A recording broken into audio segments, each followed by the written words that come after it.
welcome to a very special episode 35 of X Interact. We got the full crew here today with me, your host, Gav. We got Sam, Steven, and Eric. First, make sure to follow us on whatever podcast service you're currently on, and on Twitter, xinteract_. And if you're watching on YouTube, hit the subscribe button, like our content, and leave a comment. And if you're not already aware, be on the lookout for our Halo Explorer series, where we review each Halo game leading up to Halo Infinite's release on December 8th. Explorer is taking a break this week due to Halo Infinite's surprise drop, but we'll be back with it next week. This week, we're going to briefly gloss over the stellar multiplayer beta and then get on with our predictions for the 2021 Game Awards. Okay, since we cannot simply just leave this out, we got to talk about Halo Infinite, which, according to all the rumors on the internet, did indeed release on November 15th for the 20th anniversary Xbox stream. And that will go down as one of the most hype moments in all of gaming, I'm sure. I'm going to give my opinion real quick, and then I'll pass it off to you guys. So, I mean, we've talked about the multiplayer enough because of the flights, so I won't spend too deep into actual gameplay. Of course, it's superb. It's fun. I'm having a great time playing many hours on Slayer and Big Team Battle. It's all good. Map design is amazing. However, some of the 4v4 maps do seem a little too big for the amount of players, but I will say my favorite maps so far are Streets and Aquarius, along with some of the older maps from the flight. The Deadlock, the nighttime map in Big Team Battle, is my least favorite. I don't know, just something about it just doesn't vibe with me with the sightlines. Obvious complaints are the progression system and the customization, as the entire Halo community will let you know, because the subreddit is currently on fire right now and has been since Tuesday. I wasn't too offended at first because, first and foremost, I'm here to play Halo and to have fun. And I'm just having a good time just shooting people and playing with my friends. But yes, it is frustrating not being rewarded for playing well. 343 did add a hotfix to give us 50 XP every game, and they made some of the challenges easier, which I appreciate a lot. However, some people have done the math, and it appears that if you're not completing challenges, it's actually slower than the previous system, but more than likely you'll be doing challenges. So I don't think it's too much of an issue. I will say 50 XP is definitely not enough per match. You gotta bump that up to like 100. I wish it was 100, yeah. But hopefully they will implement that in the future. And yes, it's still very, very frustrating that armor pieces and colors are limited to certain armor cores, and it's very frustrating that many color combinations simply don't exist yet in the game. For me, for example, I always rock white and brown on my Spartan. I've done that ever since Halo Reach, and so far that is not in the game. And I'm worried that how long I'm gonna have to wait for that to be in the game. But I am giving the 343 the benefit of the doubt. Maybe that's my fault. Maybe I've given them too much trust over the years. But I hope that they'll implement these changes before the full release on December 8th. What about you guys? Well, I just want to say it is a free-to-play game, so I'm not like entirely shocked about the progression system, because it definitely feels like a mobile type thing where they try to kind of stint your growth and push their shop and their store and all that. But yeah, what a fucking fun ass game. I didn't think I was gonna get into it this much, but I've played almost 100 matches. And yeah, I've had a blast the whole time. You weren't even a Halo fan in the beginning. No, yeah, this is the first. This is like legitimately after playing 10 games, it's probably the most I've played a multiplayer like online shooter. And I've played a lot more than 10 games now. But yeah, I've had a lot of fun. I definitely think there's some maps that are too big for 4-on-4. They like, especially, I can't remember the one. The open one where there's a banshee in it? Yeah, and to like always capture the flag. It's like, I feel like it's way too big for capture the flag, especially because like you can pretty easily get back to your base as long as someone's not like outright defending, because it's pretty easy to like hide underneath. That one and the funnily enough, since we played Reach, I noticed this map was from Reach, the one with the rocket in the middle. That's definitely from Reach. You guys know which one I'm talking about? Steven doesn't have it, or I know Sam didn't play Reach, but what is it? It's a map. It has like it has ghosts and warhogs, and it's like a rocket base or whatever. Because you can see the rocket in the background in the map. Is that not a BTB map? No, it's 4v4. Really?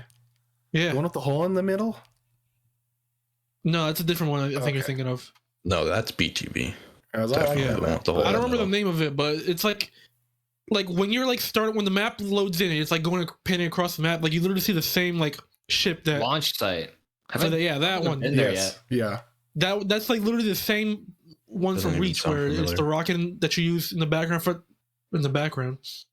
And I thought that was like a pretty cool callback, even though it's a little too big for 4v4. Yeah. Yeah. I also wish that I would get. I've only played 2. Well, yeah. I wish you could pick what fucking like game mode you want. Yep. That's a big thing. I really I'm hoping they'll add that. I would think they would. Yeah, I as soon assume as it's a they beta can. thing. To be honest, I agree. but Steve, what about you? I mean, a lot of my thoughts are echoed from the test flights, right? But Yeah. it's amplified somehow by the fervor of everyone, right? At launch. Yeah, I know. Halo was cool again. I have friends that have done nothing but shit on Halo since high school, and they're playing this game a lot, and it really makes me happy. It's awesome. It's an awesome feeling to have like a game that you champion for so long, that's been out of the light for a while now, being, I don't know, it's everywhere. All of my friends who play games are talking about it and are playing it mostly. yeah. So, I mean, aside from that and like the hype freaking announcement that they had and just dropped it, I was very sad I was at work, first of all. Very sad. Loser. Yeah, Why are these announcements Who that like works? we're not at work? I wish we could like react to these stuff. What a but- weird, it was a Monday, right? Sucks for you guys. It was a fucking Monday. He was off on Monday anyways. No, and I got home and I probably spent that entire night and many more nights playing this.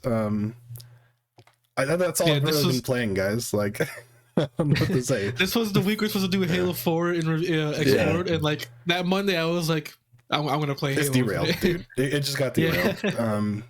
They And like shout out to the dropped servers it. too, because like I had no problems at all. I was gonna surprisingly say- for like a shadow drop too. Mhm. Yeah, the nicest thing about this whole thing is that you can actually fucking play the game without like getting kicked out It just almost worked. like all the time. Yeah, shout out to like the servers. Obviously, there's been right? some problems, but Yeah, the servers have been steady. I've not had issues. Maybe like the one thing I'll comment on is it uses a fuck ton of resources on my PC, where maybe it shouldn't. Right, like on my One X, I can run 60 FPS.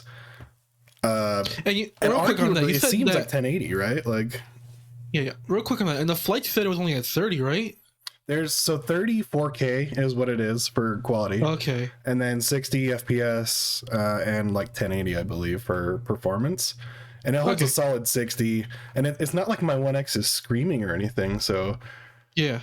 if they can do that on the One X side, and I've got a GTX 1660 Ti on mine and a really nice processor, so like, but it's maxing out almost, like even on the PC, low lol. settings. Huh? LOL PC. Yeah, I know. it looks and runs phenomenally on my yeah, PC. I'm sure. Mr. Great. 3090. Not 3090. I'm not that rich. No. 3080, right? But any PC I heard has had problems. Yeah. Other than that, So I was a little. Battle Pass, Yeah, I could give a shit less about, right? Like, Yeah. Fair enough. Eric, you? yeah, go ahead. sorry. So yeah, that's all good. So like on performance, I told you guys like the series that's from that 60 frames per second, which is good. I didn't know exactly what it was. I'm looking at it over here, and it looks like quality mode is 1080 30, and performance is 1080 60. So that's pretty good. Like I would rather play Halo at 60 frames per second, obviously.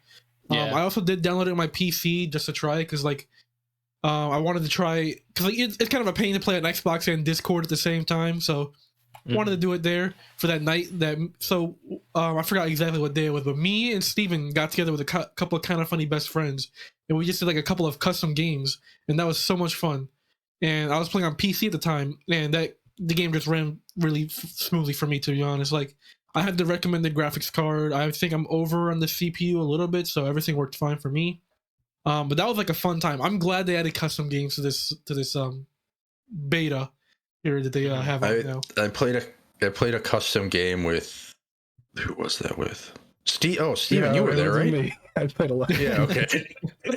It was with Steven, and then we had our the guest that we had on a couple weeks ago, Jacob, was there, we were and playing with then Jacob, one of my friends. We played a custom game, the four of us, and it was on Bazaar, and it was no gravity, max speed, and only gravity hammers. It was insane. What we I've did never is laughed so hard, man. so we were trying to play a game of SWAT, right? And before the game started, everyone accidentally switched teams to like the other team. So like there was one person on like red team and everyone else was on blue team. Oh, no. So it was kind of like a game of Terminator, basically. And Dude.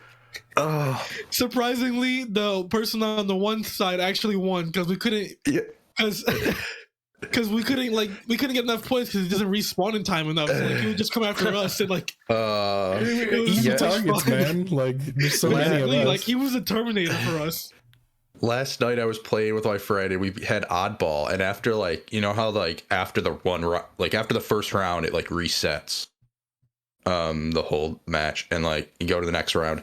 When it reset, for some reason it spawned one of like the other team's guys like right next to us, like where we spawned. So we just turned around and shot his ass. It was so fucking funny. I didn't realize we could change teams until like the match was almost over too, by the way. Yeah, I switched over to the winning team before it crossed. Oh, what the fuck? And then we were like doing like a normal 4v4 match, but we were playing it on the big team battle map, and like it was kind of big. It was just like 4 people on each team. And I was like, this is not that great. And I was like, I'm gonna hunt you down, Steven. But like he was hunting me down instead, to be honest. Like every time I faced him, he would kill me. No. But yeah, this game was just so much fun. Like obviously there's a couple of things I need to fix. Like the battle pass is like a number one thing they have to fix for that, because that's just ridiculous right there. Obviously split up the playlist. Like I think that's just a beta thing. Like there's moments I want to play Slayer, and like I just don't like being thrown into oddball and stuff like that. Like hopefully they fix all that. But yeah, I'm having fun with that. But yeah, the battle pass and the microtransactions are pretty egregious, because I'm gonna tell this story right now. I bought the $25 tier boost for the battle pass, and I thought it was gonna be $25 because that's how it is in every other game that does that, like Fortnite and shit like that. But I bought the $20 worth of the currency, and then I bought $5 worth of currency. I'm like, okay, 25, and that wasn't enough, so I just spent another $5 for it, because that's how they get you. They get you paying a little bit over the amount you're supposed to get. So I paid $30 for this battle pass, basically, for the 25 tier boost, and I still have like 400 credits left over, and 400 credits gets you like nothing. Yeah, two levels, right? Yeah, basically the skins in the shop are like $10 each, and like that's ridiculous. They have to like tune those prices. That's how they get you, because then they leave you with some left over that you can't use. Then you have to buy more so you can buy something. And those Halo Championship Series skins look fucking awesome, but like there are like Gaff mentioned earlier in here, you can't customize armor cores, and that sucks, because the colors they have in those skins are awesome, but I would wish I can customize them. If they did, I would probably like buy, I think, the Cloud9 one, which is like the blue and black one. That one looks really sick, but I'm not buying it until they fix that. All right. Well, thank you everyone for your impressions on the Halo multiplayer beta. I'm sure we've all had tons of fun with it. But now we're going to move on to the main event, which is the 2021 Game Awards. So Jeff Keighley's, this is his annual show, now in person at the Microsoft Theater, now that the pandemic has gotten a little bit better. And we all know that the Game Awards have had many iconic moments over the years. Crash Team Racing, Joker and Smash, the Xbox Series X reveal, fuck the Oscars, and Mass Effect. Yeah, Mass Effect as well. And though many people look to the show as simply another E3, we're here to talk about the awards and celebrate the hard work of hundreds and hundreds of developers working to make great games for us. So I'm going to walk us through each category and ask for everyone's picks. Everyone's going to say what they think will win. And for fun, we're going to also say what we think is what we want to win, right? What we're voting for. Mm-hmm. we're gonna put them in our table, and then when the show does come around, eventually, we'll see who is the wisest gamer among us. And I'm gonna try to keep this tight. Try to keep as little dilly dallying as possible. So, game of the year will be saved for last. So let's go now. Yeah, basically we're working backwards from the list on here. Yeah. Okay, so I'm gonna go in order in this table. So Gaff, Sam, Steven, Eric.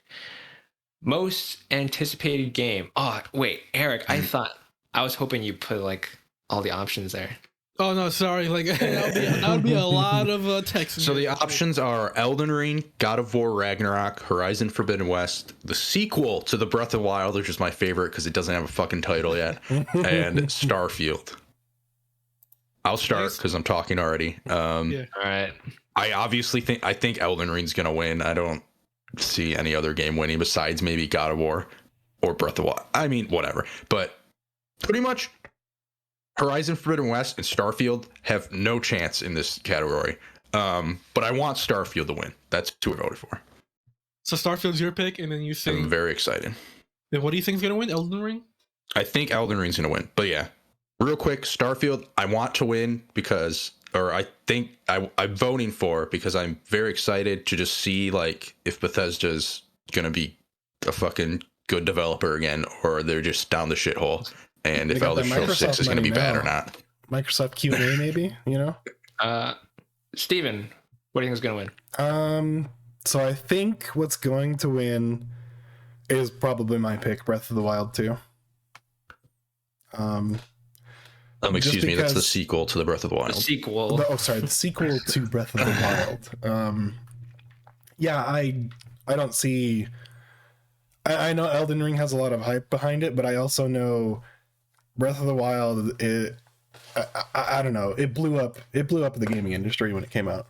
And this next one seems to be hopefully doing the same. And from the little bit that we saw. Yeah, and in my circles, for whatever they are, Breath of the Wild is what people are asking me. Like, hey, do you know like a window? Did they announce a window? Is there a date or anything? And I'm like, nah, just 2022 pretty much. TBD. But yeah, Elden Ring seems too niche, even though it does have a lot of hype for people who would vote for this. So I could maybe see that. Just remember, Sekiro won Game of the Year. The year came out. I forgot what year that was. And they show up in force. Dark Souls fans show up in force. So Sam, you might have me on this one, but I'm gonna stick to my guns. Breath of the Wild 2, or goddamn it, the sequel to Legend of Zelda: Breath of the Wild. Eric, who are you putting? So my personal pick, I picked Breath of the Wild 2. Now all these games on the list I am interested in, but I think God of War Ragnarok is gonna win this title here. Just because that game, if you ask like a lot of PlayStation people like what their favorite game for PlayStation 4 was, a lot of people are probably going to say God of War 2018. That and game, respectively, those people are wrong. Yeah, not my favorite game. I feel like a lot of people in the industry side love that game so much. And great. So I'm talking about. I feel like it's not a bad game at all. It's just that I beat that game in a weekend and I never thought about it again. Just saying. That's my dad by a show. Sorry. But yeah, like a lot of people in the industry like that game a lot. So I'm going with that game basically. God of War Ragnarok. Okay. As for me, what I want to win will be Breath of the Wild, the sequel to Legend of Zelda: Breath of the Wild, and my actual pick will also be that. Because yes, the people we watch, everyone's looking forward to Elden Ring, right? But Breath of the Wild just has so much more like mass appeal. Like everyone and their mother has played this game, and it has that Nintendo magic to it, and it's still like so far away. It feels like just more elusive and mysterious. And people just like people just hungry for it, you know. So that's why I'm putting Breath of the Wild. Can we all four agree that this is the dumbest category of all time? Yes. Yeah. Yeah. Like, this is just like, I think there are dumber ones to be fair, but this one's. This is just like close. those awards they gave out at Gamescom for games that weren't out yet. Yeah, like I said earlier before we recorded the podcast, like I'm pretty sure this list was the same as last year's, and like we're still waiting for these games. So yeah, it might be. Okay, moving on to best debut indie game. Now, real quick, I have like no yeah. say in this category because I played none of these games. Ooh. I think Sam will definitely know a few of these. So, best debut indie game is for the best debut game created by a new independent studio. The nominees are The Artful Escape, The Forgotten City, Kena, Bridge of Spirits, Sable, and Valheim. I will go with Kena, Bridge of Spirits. I know it's not the critically, it wasn't like the best game in the world. I mean, it was good, but I think it just blew enough people away. It made such like a wow first impression that I think it's going to take the award. Sam, what about you? I think Kena Bridge of Spirits is gonna win. I think it's like the biggest name. I think people who are voting and are just like, oh, I've heard of this game before. Vote. Are gonna vote for that. But I want the Forgotten City to win so badly. I know, think it'd be so fucking cool if they won. Just because I've been following that game for a long time. So, yeah, that'd be really exciting if they won. Then Steven, So what's your pick? Excuse me. I think, so my personal pick would be The Artful Escape. Absolutely fucking knocked it out of the park with this game. It's so hype, so beautiful. I don't know how to explain that, but like for my personal pick for best debut indie, yeah, they came out they came out swinging with this one. Sorry. I think just for mass appeal for that triple A indie, that's basically what we expect. It's Kena, right? Yeah. Unfortunately, I think that one's going to take this one, even though I'm pretty sure Kena's a great game, right? But It is. If I would have, the one I really am rooting for on like a, hey, I want to see more of this though, is The Artful Escape. Is things like that where it's, I feel like pretty impactful on an emotional level too. So, yeah, I could see that one winning just because, Annapurna. yes. So yeah. And they just know what the fuck they're doing. So yeah. For me, Artful Escape and Kena's probably gonna win though. Eric, Yeah, from you? For me, for my personal pick, I picked The Artful Escape because I know, like, Steven, you talked about how much you loved it, and like Tim on Kind of Funny was also talking about it much. But like I said, I haven't played any of these games on this list. So what I think will win is Kena as well. I also want to see. Sorry, one sec. A dark horse might be Valheim. I know that was really popular in the community. So yeah. The only thing is, like, I don't feel like you hear people talk about that game much anymore. But it could be like recency bias, like, right. Basically that came out earlier in the year, and so a lot of games earlier in the year people forget like it came out in the year, so there's that. All right. After that, we're gonna move on to the best multiplayer game. Halo Infinite. If only, man. Just a little bit sooner, we would have slapped the silly shit out of all these games. Seriously. But maybe not all of them. So we're gonna have to discuss between these games.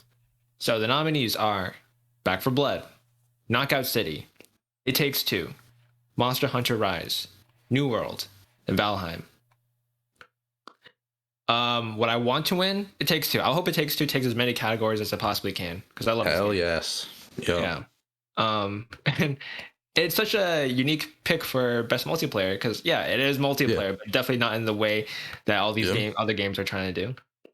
But what I think will win is New World. Like it came in, and a bunch of my friends are playing it like every day still. It's got scratching the MMO itch for a lot of people. And I think it has a much bigger mind share than a lot of these games, definitely more than Back 4 Blood, Knockout City. Monster Hunter Rise, yes, I know it has tons of fans, but it was a long time ago, and people might have moved on by now. So I picked New World. They don't move on. People who play Monster Hunter do not move on. Grind out those monster parts. Since you're mentioning Monster Hunter, I guess I'll go because my personal pick was Monster Hunter. But what I think will win, I think Gaff has it right. New World.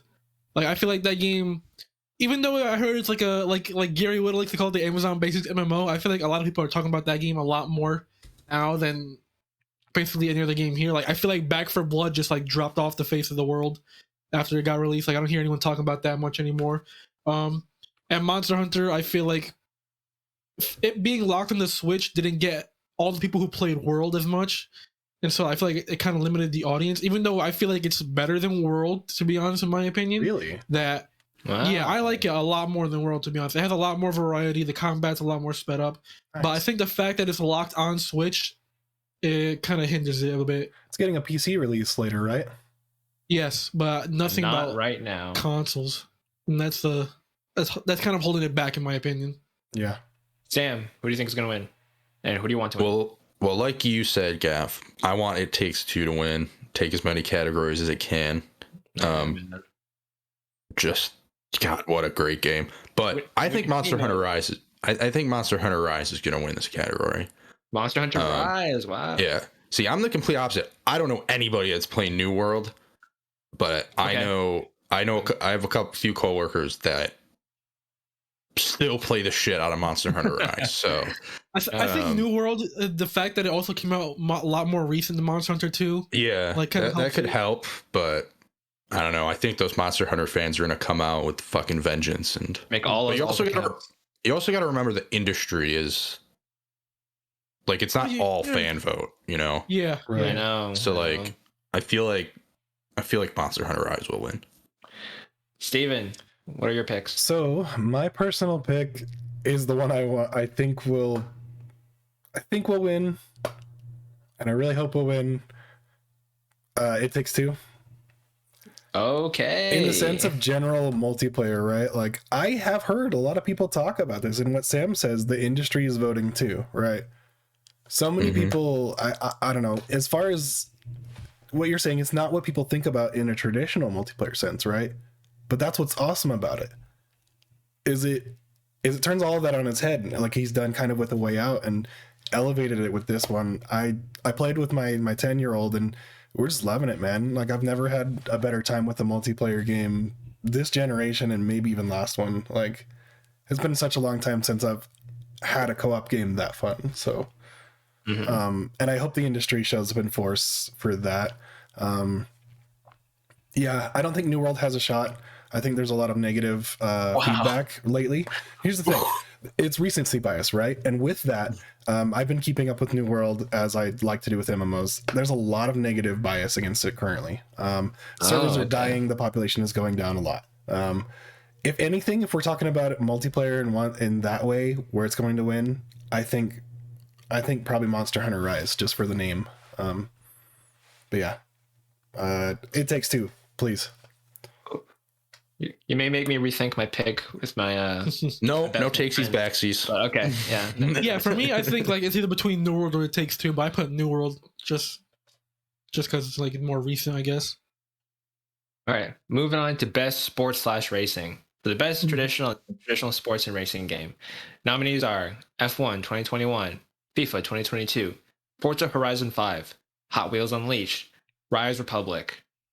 Now, I'm gonna go ahead and say that we're all gonna want Forza Horizon 5 to win, except for Sam, who wants Hot Wheels Unleashed to win. Whoa, we have the best racing game on here. F1 2021. No, I'm kidding. I'm picking Forza. Out making your assumptions. Yeah. I think Forza Horizon 5 is gonna win. But yeah, right now, Yeah. that'd be so fucking cool. I appreciate the dedication. That'd be so fucking cool if Hot Wheels won. I don't think it will. There's not a chance in hell. No, Riders Republic is interesting because that game does look cool, but I think Forza's still gonna win though. Not Yeah, cool there's enough. no way. Forza's gonna win this. Like, Yeah, it's the highest rated game on Metacritic. Let's move on. Yeah, it's my pick and it's gonna win, right? Like, Yeah, mine's too. It should be in the Game of the Year discussion, but it's not. yeah, seriously. No respect for the racing games. All right. Best sim/strategy. Best game focused on real-time or turn-based simulation or strategy gameplay, irrespective of platform. Nominees are Age of Empires 4, Evil Genius 2 World Domination, Humankind, Inscription, Microsoft Flight Simulator. I haven't heard of three of these games. Same. It's my bad. I really want Microsoft Flight Simulator to win, and I think might be a toss up between Age of Empires and Flight Sim because Question. is a port. What? Yeah, what's up? When did Microsoft Flight Simulator originally come out? Last year. summer. 2 summers Then ago. how is it even? The Xbox Like- release, I guess, is counting. I don't know. I don't know, man. It's weird too, because like That seems like BS to me. it's weird because simulation and strategy games are like two different genres. Like what? Like why are these together? That makes So that no they would even sense. get on Yeah. there, Eric. That's It's the thing. like putting RPGs with like fucking, I don't know, fucking dance games or something. Yeah, but I picked Age of Empires 4. Like I haven't played anything in this genre. I just picked Age of Empires 4. You know what? I think I will say Age of Empires as well for who I think will win. Got your back, Sam. Got you there. Sam, What was your you too. personal Thank pick, you. Gaff? Thank you. Sorry, what? Your personal pick was Flight Sim, or Yeah. okay, I love Flight Sim. yeah, But- I figured. Sam, you want to go with Age of Empires? That's what I want to win. But I don't think it will. Really? You think Flight Sim I think Flight Sim's going to take it, Okay. unfortunately. I'm sure that's going to hurt the community if Flight Sim wins. Yeah, everybody's going to be sad. Steven? I think AOE is gonna take it. Mm-hmm. Recency You all have bias my respect. combined with it's just really strong, right? When you're going to vote, you're like, okay, what do I remember? What's the best game? AOE 4, it may not have a big enough audience, but I think it has a good enough shot to win this category. I don't know, man. Inscription might take that. it, to be honest, though. Watch that. A lot of people. A lot of people watch that one event with the trebuchets. Yeah, They probably learned a lot, and they were like, "I'm gonna go play Age of Empires 4 and get a history lesson." those videos are awesome, though. Those historical videos. Oh yeah, Yeah. it's fucking great. It's a snooze fest for most people, but I really like them. It's like watching History Channel. It's amazing. Okay. So let's move on to the best family game category. For the best You game mean, appropriate you mean for the best family... Nintendo game category? I was gonna say. But not this year. So for the best game appropriate for family play, irrespective of genre or platform. So we have It Takes Two, which is a not Nintendo game. And then we have Nintendo games. Mario Party Superstar. New Pokemon Snap. Super Mario 3D World plus Bowser's Fury. WarioWare Get It Together. I want, and I think will win. That was an awful sentence. It Takes Two. It Takes Two is my pick. Now, quick question: is It Takes Two really a family game? Isn't that like about divorce and like As much as You SpongeBob fucking, is a like- family cartoon, right? You drag an elephant to its death, and then you like suck the eyeballs out of a vacuum. It's fucked up. My Yeah, 10-year-old got a elephant- kick out of that, though. He was like, that's funny. The elephant did legitimately make me uncomfortable, and I want to talk about that. Yeah. Awful, man. Yeah. But it's a weird and then, category to put this is all I'm saying. speaking to the other games, like Mario Party Superstars, it's a good game. It's a great game. However, it's just literally a retread of past favorites Same with Bowser's Fury, right? Basically. and new Pokemon Snap. And the only like really original game here, besides It Takes Two, is WarioWare, which didn't review spectacularly, and I don't think enough people played it. So I think It Takes Two is an easy win. Sam, you? I want It Takes Two to win. I think Mario Party's gonna win. Oh my goodness. Okay. Nintendo's got to get their award, and I think this is it. Steven? Yeah, I'm the same thinking. It Takes Two should win. Mario Party is probably gonna win. Really? Yeah. You think so? Yeah. Now I'm here to counter all of you because I originally voted Dun, Mario dun, Party. I thought Mario Party dun. was my vote, but after thinking back on it, Bowser's Fury is a good shot because even though half that game, hold up, half that game is a remaster. Another half of it is all brand new stuff. And I gotta say, that brand new stuff is really fucking good. But that's a February game, man. People have True. passed it. That's why I think Mario Mario Party is gonna like win. a March or April game. I think it was like May, right? Or something like that. It was not May. No, it was before that. I think it Yeah, was like Was it? April. It was like- yeah. Huh. Okay. Anyways, I think Mario Party is gonna win, but Bowser's Fury is my personal pick because that Bowser's Fury shit was real good. And whenever their next 3D Mario is gonna be, I think they're gonna take inspiration off Bowser's Fury. So excited for that, man. Can they just announce that one? Like, I really Honestly. love 3D World. Man. Yeah. Guys, I really hope Superstars doesn't win. It's literally the same game Me too, as, dude. as we have But like before. it's Mario Party its with full popularity online. probably I push feel like it that gives over. it I feel like that at least gives it like a I don't know, like a boost in popularity or something. Yeah. I hope. Then we go to best fighting game. For the best game designed primarily around head-to-head combat. Nominees You're are asking the wrong Demon people for Slayer, this. Kimetsu no Yaiba, The Hinokami Chronicles, Guilty Gear Strive, Multi-Blood, Type Lumina, Nickelodeon All-Star Brawl, Virtua Fighter 5 Ultimate Showdown.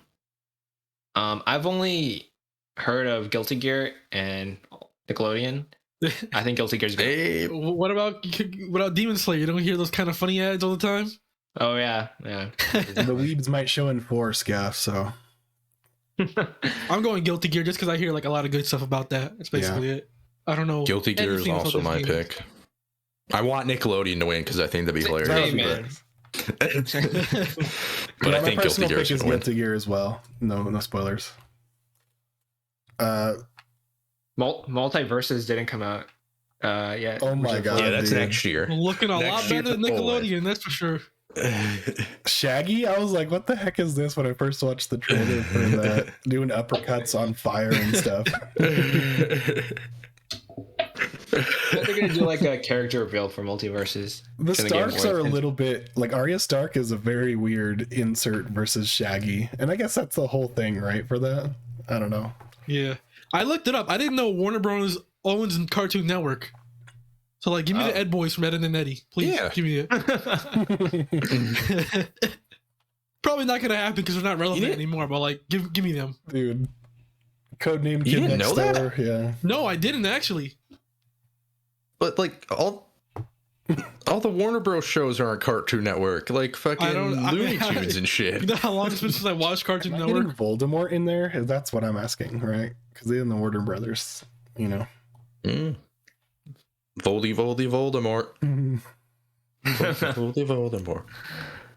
Okay, best role-playing game. For the best game designed with rich player character customization and progression, including massively multiplayer experiences.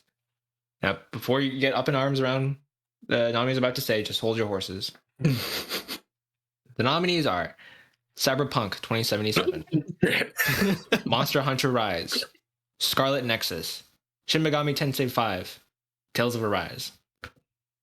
What I want to win, I think I want SMT5 to win. Alice, they're awesome. I love them to death. Give them the awards. The game's looking good. I need to play it. Now I'm like, damn, I'm missing out on something. What I think will win is SMT5. That's what I put. Okay. Or did I? Wait, sorry. No, I think you said personal pick was SMT, and then you didn't. Oh no, I think Monster Hunter Rise will win. Okay. Yeah. Because SMT5, it reviewed well, but I think there's more like adoration for Monster Hunter Rise. And Tales of Rise, I know people like that too, but I don't think enough people really liked it. Scarlet Nexus is good, but it's just good, and Cyberpunk is Cyberpunk.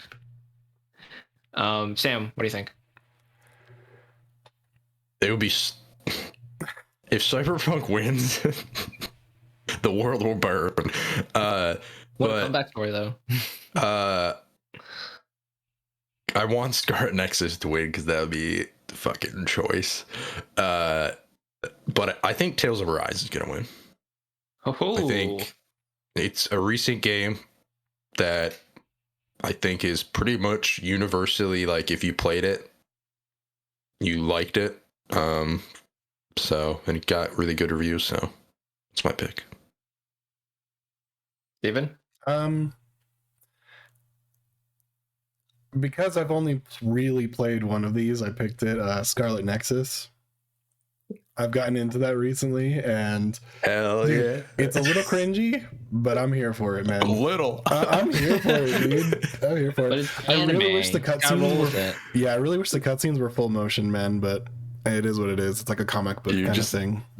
Yeah, just nothing makes sense in that game, and it's But the great. combat is fucking great. Like once I figured out like the trick that's to the it, thing. like The combat is phenomenal. that's what keeps it coming back. And like, hey, the story is actually decent. So, when you get past the anime stuff, like Yeah, the tropes. overall like Yeah. story. Tales of are there Arise. waifus? Yeah, not really. It's No, really. it's not. There definitely are. What are you talking about? but There are all right. a couple characters that the are like design maybe, but it doesn't really lean into that so far. What I've literally.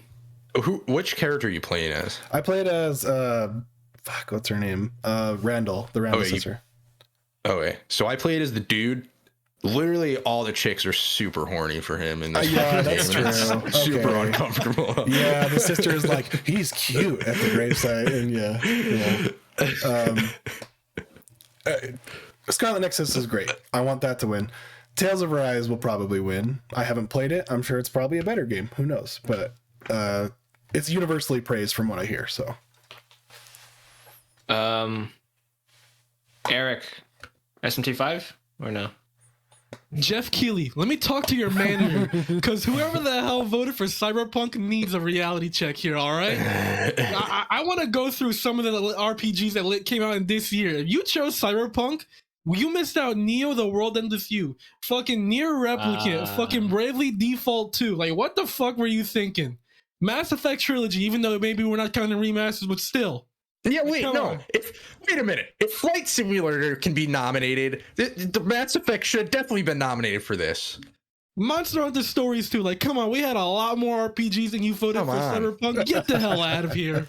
We do have to remember this is the category that Witcher DLC won, so that's Blood and Wine, bro. That's Take so it with much a grain of different. salt. That's so much fucking different than Cyberpunk. And I'm sorry, I'm not gonna fucking have you put them in the same category. Okay. And this is Anyways, just go me, ahead. but I don't really consider Monster Hunter an RPG. I'm put it more towards like action, adventure, stuff like that. But that's just another rant.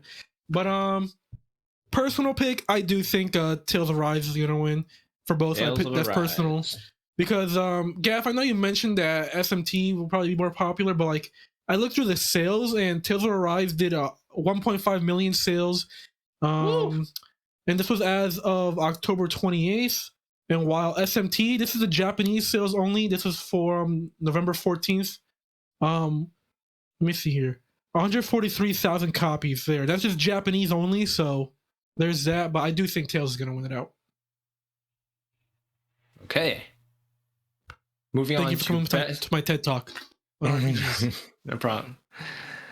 Best action adventure game. For the best action adventure game combining combat with traversal and puzzle solving.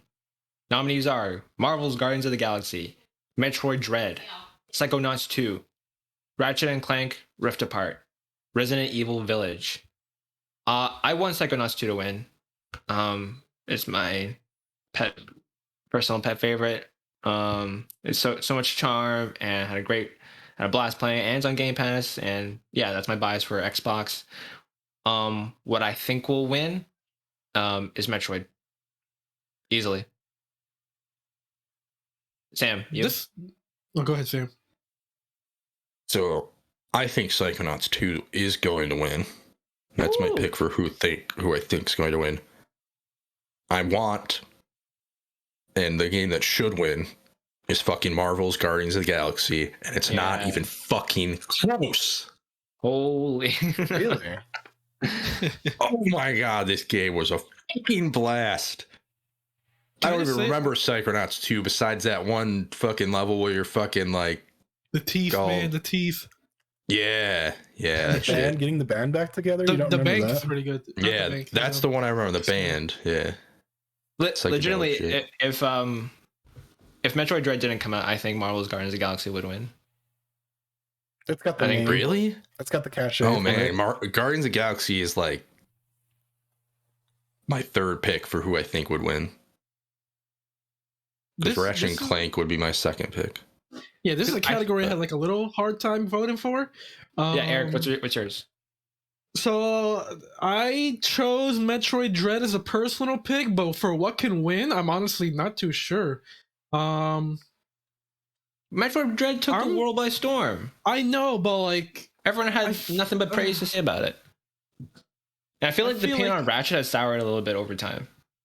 Okay, well, I'll get to Ratchet later on once we get to get into the discussions. But what I think will win, I'm gonna go with Guardians of the Galaxy. Woo, that's spicy. Okay.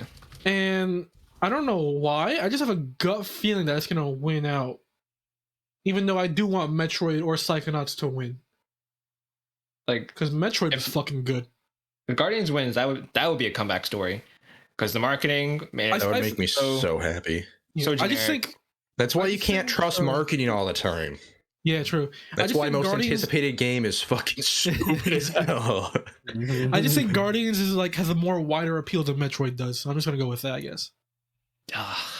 You might be right, but Steven, you? This was a very contentious category for me personally. I haven't played Ratchet and Clank. I've heard nothing but amazing things about that game, right? Anyone who talks about it pretty much sings its praises, except for like some repetitive stuff and some stuff they wish they could get past, and that's probably where it soured, right?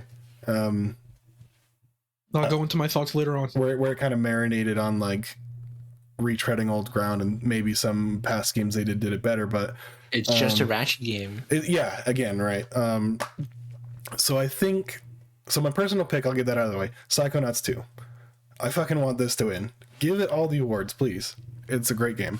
Double fine. And yeah, the team over there, I think but deserves that award, right? Yeah, I think what'll actually win.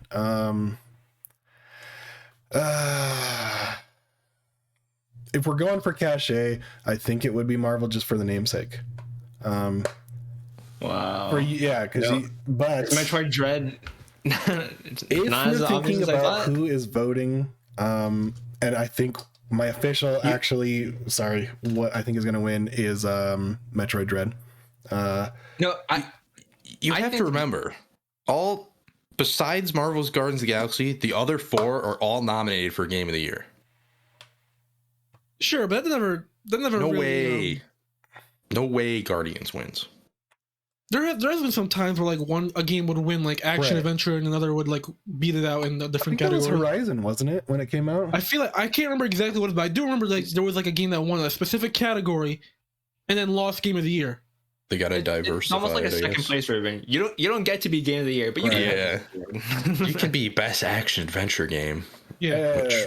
So my personal pick would be Metroid Dread, I believe. That I think. So wait, you are picking Metroid Dread? Yeah. Okay. People talk about it like it's reviving Metroid, so. And I want Metroid to win kind of too, but really I think Psychonauts deserves it more. I think enough if Guardians gets any reward, I think it's either this one, and I think it's also nominated in Best Music, right? Yeah. I think we'd also win in there probably. Okay, I'll move right on. Next category, Best Action Game. For the best game in the action genre, focused primarily on combat. Nominees are Back 4 Blood, Chivalry 2, Deathloop, Far Cry 6, Returnal. And I think from here on out, we're gonna see Deathloop a lot and a lot. Mm-hmm. I surprisingly have no say in this category because I played none of these games, and I usually do like this genre of action games, but I have not played anything here. I've only played Back 4 Blood, but I think Deathloop will win. I think it's the favorite to win most of its categories this year. What I want to win, also Deathloop. Yeah, just give Xbox more awards. I think Deathloop will win for sure, and I like semi want it to because I fucking love Arcane. But when I'm thinking like action, like I want the gameplay and combat to feel really solid, and that's always been my problem with arcane games. I don't really like the way the combat feels, and that kind of continues in this. It's definitely a step up from their past games. But of what I've played of Return, I haven't finished either of these games, by the way. But what I've played of Returnal, oh my god, that game just feels like phenomenal, like to play. I'm terrible at it, which is why I haven't finished it. But it just feels great to play. So I want that to win. And because it's not. Yeah. And just because it's not nominated for like really anything else besides something else. I can't remember what else. Game direction. So I'm thinking, I think not enough people will have finished Returnal to want to put it as their pick. That's why I don't think it's going to win. Yeah. Steven, do you agree? Yeah, I do agree, right? Even though I want a roguelike to get its due in popularity here for Returnal, that's my personal pick, right? I think definitely Deathloop is going to take the awards by storm this year. Deathloop. Eric. So I'm between Deathloop and Returnal, and I think Deathloop will win because if I'm not wrong, Deathloop scored higher than Returnal, correct? Oh, yeah. Got like a lot of perfect 10s. Oh yeah. So yeah, I'm gonna go with that, and it's more recency bias as well. So there's that, and I feel like not enough people probably like finish Returnal as well, especially due to that like that save feature that they just recently added wasn't at launch. So there's that, I guess. Yeah. Oh, and by the way, shout out to Chivalry 2. Yeah. Because the first game came out like ages ago, and it was so jank. But it's back, and there's a Greg Miller Easter egg in it. Good for them. Best VR/AR game. For the best game experience playable in virtual or augmented reality, irrespective of platform. Nominees are Hitman 3, I Expect You to Die 2, Lone Echo 2, Resident Evil 4, Sniper Elite VR. Hitman 3, I think it's the most innovative of all these games. You're literally playing a Hitman game in first person, and you can do all of the sneaky deaky yourself. You can accomplish the mission however the way you want, and it's like you're actually there. I think Resident Evil 4 is like gonna be the other most popular pick. But I don't think it's gonna win because, yeah, you're just. Oh, maybe I'm being a hypocrite because I'm gonna say it just goes to Resident Evil 4 again.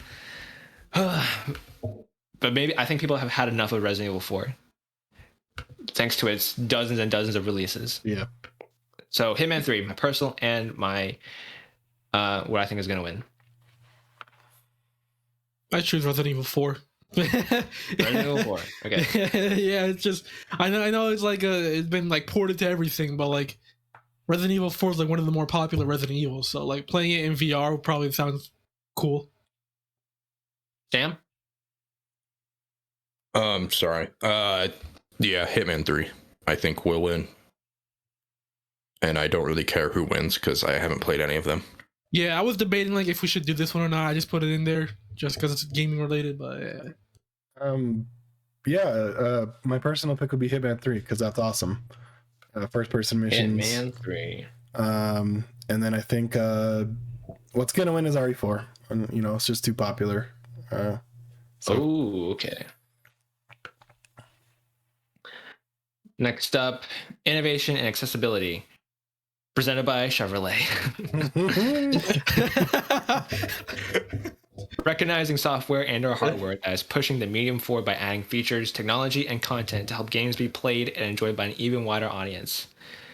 Nominees are Far Cry 6, Forza Horizon 5, Marvel's Guardians of the Galaxy, Ratchet & Clank Rift Apart, The Veil, Shadow of the Crown.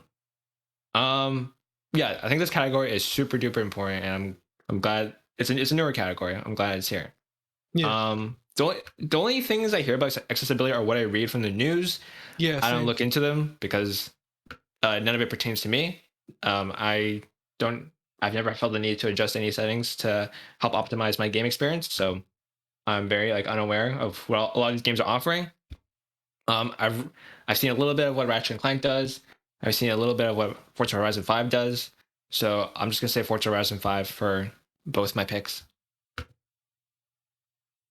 Yeah, I think Forza might win this, and it's pretty cool what they're doing in Forza, because I don't know if you guys like saw the news story for it, but like they actually have like a sign language interpreter option coming soon for like dialogue and stuff, and I think that's pretty cool for Forza. I don't know what I the didn't think about that. accessibility is in Marvel's Guardians of the Galaxy. It opens right up to the menu. It has text to speech on like default. Oh wow.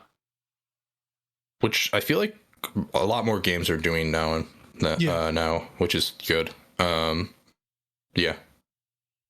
Yeah, and then Ratchet and Clank, I didn't mess around with it too much, but I know Yeah, I don't even remember. Like, it was like a little bit like how The Last of Us 2 does it, where you can like change like I don't know how to explain, but like you can like have like certain items be highlighted different colors if you want. Yeah. You can have it like I believe you can have the game slow down, so like you can like react fast and stuff. I know Forza I think also does that as well. But I just think Forza has like a lot more options for like people to play. Especially like that sign language stuff is like pretty insane. Like I've never seen any game do that so far. Yeah, I think when you're talking about innovation and accessibility, you're really talking about pushing it forward.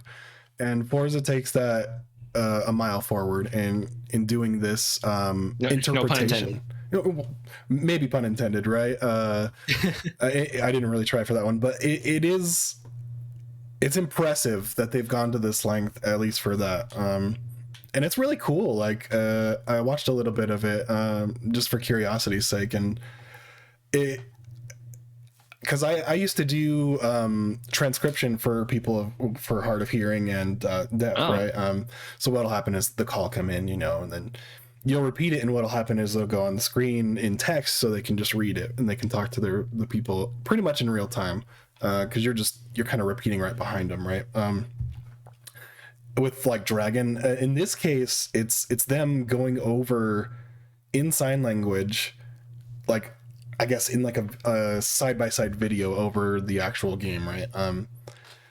And I don't know, I've just never seen anything that impressive and going that far out of their way, because that's definitely a lot more resources, I think, and a lot more development time than maybe some of the other features are, which are important, but I really do think like when you talk about innovation, this is what you look at. So yeah, that's my personal pick, and I think that's what's going to win. Yeah, and I don't know if this really matters too much, but like I know that obviously Xbox has the adaptive controllers. You can use that on PC and Xbox. So like, I assume it doesn't count for this, but like I feel like Xbox is doing a lot more in sense of accessibility like than Sony, Nintendo do. Like they should have like their own accessible controller like that, or just maybe allow Microsoft's controller to work natively in their consoles, because that controller is pretty amazing, to be honest. Okay. Next up, best community. Well, I didn't pick. Oh, you didn't? I thought you said. I thought you were gonna go with Guardians, but okay. Yeah, what's up? Oh no, I was gonna say Forza will probably win. That's my pick. I do want to shout out. I haven't played Far Cry 6, but I do want to shout out Ubisoft, because they have had like improved their accessibility a lot, and they have a lot of accessibility options in their games now.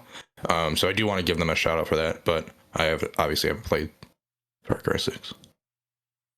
Best community support. Recognizing a game for outstanding community support, transparency, and responsiveness, inclusive of social media activity and game updates / patches. Nominees are Apex Legends, Destiny 2, Final Fantasy 14 Online, Fortnite, No Man's Sky. I both want and think Final Fantasy 14 Online will win. I feel like that game is like just feel like the gold standard for how you can handle a game.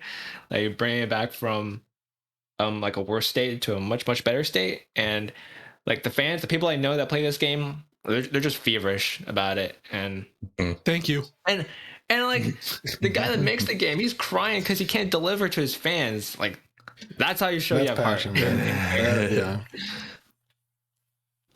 Eric, I want to pass this to you because I think you're gonna agree with me here. Well, you're wrong. I think Destiny's gonna win. No, I'm just kidding. Oh shoot! No way. No, yeah, Final Fantasy. Like, obviously, if you guys know me, I fucking love that game. The community is fucking great. Like, if you ask for help in there, they'll fucking like give you as much help as you fucking need. And even then, like even the devs are fucking great. Like you said earlier, Yoshida was fucking crying because he had to delay the expansion for 2 weeks, even though it's really not that big of a deal. But Yeah, and it also says a like lot about the state of our world. Right. That yeah, someone's and crying. even yeah, and then back in FanFest back in like I think it was like February or something. They the soundtrack producer Soken, like he went up on stage like telling the world that he had cancer and stuff, and like that it went like thankfully it went into remission. Like he was working on the game even like when he was like in therapy and whatever, and like everyone in the community just like held like a vigil in game to thank him and stuff like that. They fucking God did damn. a whole bunch of posts on Twitter saying thank you Soken, and like just the community is like so good. And like they did, even like the guy who did Berserk or whatever, that manga or whatever, they held a vigil for him too, because the Dark Knight class in the game was based off that series of stuff. So community is fucking great, and like this game needs like to win as much as it can. And like I think it helps that the game like got a boost in popularity this year too, like with all the stuff like WoW was going on with, and like just the whole amount of new players coming in. I do think 14 is gonna win this time. Oh wait, before I move on to Sam, I'm glad now you reminded me. Fuck Bobby Kotick, get him out. Sam, what are your picks? I agree with what Gaff just said, and I agree with both of you, I think, and want Final Fantasy 14 to win, just so I can see the smile on Eric's face when it wins. Right. Listen, if Endwalker came out, it should have fucking won like best RPG, but since it's not, it's the second best. Given? So, you know, this one hurt me a little bit, but also got me excited for Eric, right? But Destiny 2. I know you want Destiny, just pick it. No, Rip my heart out. I don't want that to win. I really don't. Destiny 2, it's been declining in my mind recently, and the community Beyond Light wasn't it? is usually toxic, right? It's not always the most welcoming community, regardless of what people might think. There are, there's always the good side and the bad side to it, but a lot of, especially what I play, and there's a lot of elitism lately, and a lot less welcoming than I first got into. It's probably just because there's been less like mainstream things pulling people in for that game. So you just have a lot of the sweaties and leftover players. But no, I don't think that should be in here, to be honest, on a nomination at all. Oof. Yeah, I don't know. It's just been failing lately. Review. But I still love Destiny 2, right? But I just don't think for community support it fits. Final Fantasy 14 is what I think is going to win. What I want to win is actually No Man's Sky. Okay. Now this, I know it's less popular. I know that's why I don't think it's going to win. My I think it personal won last year, didn't it? It Surprisingly, won. or won best something ongoing. I last think year. it was. It won best ongoing game. And it really is. I feel like it's besides me, because I haven't played 14, right? So I don't know. I have no reference really for it, but I've heard great that things. game in real quick, that game in 14, like they made like the biggest comeback possible in the gaming industry. So like, kind of makes sense that both of them are in here, right? And best community support when they do the ARGs. There's going on the forums, it's only nothing but positivity, right? It's nothing but like, hey, wouldn't this be cool? And hey, if you need people to help you out with this thing and this, I don't know, like I needed help looking like how to find a certain material, and I just put out a question on the forum, and like within seconds, like someone answered and was super nice and like, hey, do you need a group for this? Do you need this? And it's like, okay, this is weird and crazy. And it's crazy that the game is still going and that the developer is so involved with the community. I think is really important in that sense. Especially with all the free updates from too. Sean Like, Murray, but maybe he should have given some of the things. But I have nothing but good things to say about the community there. But that's my personal, and I was definitely split between that and picking 14 because I've heard such great things about it. But I think 14. Just wanted to. Yeah, I just want to mention real quick, like best community support. I think obviously like the community that plays the games, but I also think if Let me reword that. I think the community that plays the games is obviously a big factor in that, but also the devs. Like, Right. if your devs are like responsive, if they're communicative, if they shit posts on Twitter to like the fucking 14 devs do, then I feel like that gives you like a lot more points. Yeah. And I like it when the devs actually like actively communicate with the community instead of just like only talk to them when patch notes are or something like that. Like the 14 devs, they do like live letters, which are basically like streams where they go over like what's new coming in with the streams, but they also like do like community questions. They do streams with the community as well. So a lot of that stuff, like I think also factors in, and I think that's why they're probably going to win as well. I think the Master Chief Collection should be nominated, but whatever. Let's move on. Best mobile game presented by Verizon for the best game playable on a mobile device. Wait, hold on, real quick. Chevy, the innovation is accessibility by Chevy. It Forza's in there, like maybe what's gonna win there, Chevy. Yeah. and now Verizon, like, come on, this is pretty funny, I think. Yeah. So the nominees are Fantasian, Genshin Impact, League of Legends Wild Rift, Marvel Future Revolution, Pokemon Unite. What I want to win and think will win is Pokemon Unite. I think that also hit hard, got a bunch of people playing at the right time. And I'm putting it over, like, hesitantly over Genshin Impact. I know like tons of people play that, especially in China, but I think the time might have passed. I think enough, and the fans and the jury will vote for Pokemon. League of Legends Wild Rift. I mean, yeah, League of Legends is a phenomenon, but I think Wild Rift didn't hit as hard as the fans wanted. I didn't even know there was a mobile version of League. Sam. I think Genshin Impact will win. Genshin Impact. Don't care who wins. Steven? So my personal pick and what I think is going to win is Genshin Impact. I came back to Genshin Impact with the update. Steven, no. Yeah. No, you didn't. I did actually. I'll show you my gameplay time. Not a lot, but if I'm willing to dip in at all, then that means that there's some kind of cachet and some hype behind it. So, because I am a sucker for the hype train. So, and honestly, Genshin's a pretty good game. I'll say it. So yeah, I kind of want it to win. I have no horse in the race for the other ones, I guess. I don't know why I haven't played the Pokemon mobile games, Unite, any of them. I played Pokemon Cafe a little bit. I just don't. None of them stick with me, dude. None of them. They're not good. They're not good. Yeah, and so I think even though it's like pay to win for a lot of things, Genshin I think should win too. So Eric? I'm gonna throw a curveball because my personal pick is Fantasian, even though I've only played the first half of it on Apple Arcade, which I think is why it's not gonna win. I think Genshin is gonna win, but I wish Fantasian did. But since it's stuck on Apple Arcade, it's not going to. Great game. It's from the creators of like the original Final Fantasy games, and like it's pretty good. Just stuck on Apple devices. And the first half of the game or the whole game wasn't out when it first came out. Like they did the first half and then released the second half, and I haven't played much of the second half yet. And I don't think I will, to be honest. It's just that I don't have time to play it much anymore. Next, Best Indie. For outstanding creative and technical achievement in a game made outside the traditional publisher system. The nominees are 12 Minutes, Death's Winner Door, right there. Inscription, Kanan, Bridge of Spirits, Loop Hero.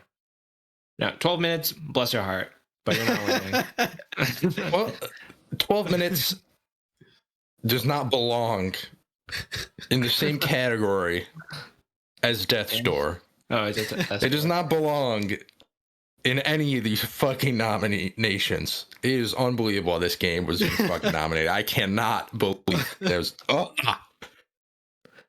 like I don't think I played a worse game this year than that game. It's so bad. Game is bad vibes for sure. Is all I gotta say.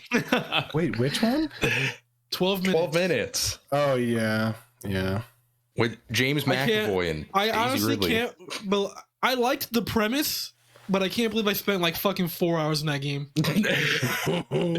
I can't believe I spent 12 minutes in it. I finished Pretty that much game what I and I played it was like, for. yeah.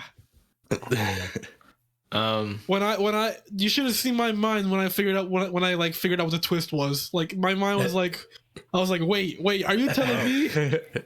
Our minds broke. Yeah. I want Death's Door to win, and I think it will win.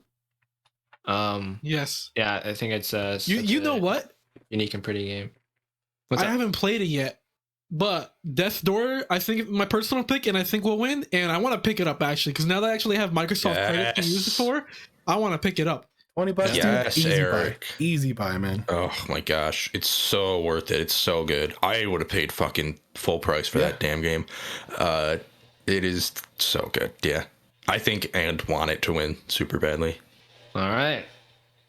If there's one category in these game awards that I like really want to have a game to win it, this is it. I want Death's Door to win this game. Too? Oh, or maybe Forgotten City with the other indie. No. Yeah. Steven, you're the same? I'm echoing that, yeah. None of them really stand a chance against Death's Door in my mind. So such a great game, man. I think if Canada takes the best debut game, then I definitely think Death's Door will take this one.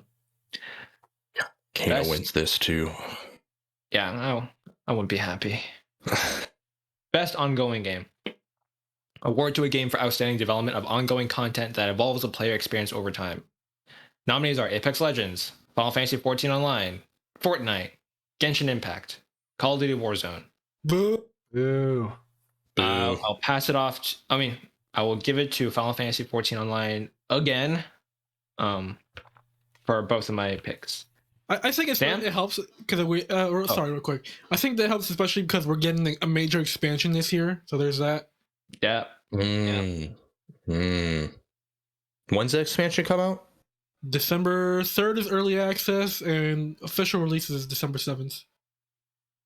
I mean, Apex, they put out some characters this year. Fortnite, they got my Mistborn skin. Shout out to them. They got Naruto Fortnite as well. Carnage. Oh yeah, fucking Fortnite just got Naruto too, huh? Genshin Impact is Genshin Impact, and Call of Duty Warzone. It's Call of We don't Duty. need to talk about that game. Not a chance in hell that wins. If that wins, there's problems. Is all I'm gonna say. Yeah. Sam, I want Final Fantasy 14 to win. Final Fantasy seems like the most pure out of all these games. All these other games have like some dark. Yeah. I think Fortnite will probably win. I can just see it. because it's fucking Fortnite. 14 is the longest running game on this list too. Now that I noticed it, like it came out a lot earlier than these games. But that's an MMO, so like. Okay, Sam went with Fortnite. Steven? What I want, because I think the devs put in a fuck ton of work, is Apex Legends. Apex Legends. Now, the only thing is for me with that, wasn't there like a big like controversy going on where like their servers were like fucked up for like a while? Any new launch you have is gonna have server issues. But so it's not a new launch. That's the thing. No, they launch a new map and new characters, and but no, wasn't it like a server like a hack that happened or something? So yes. So here's what happened.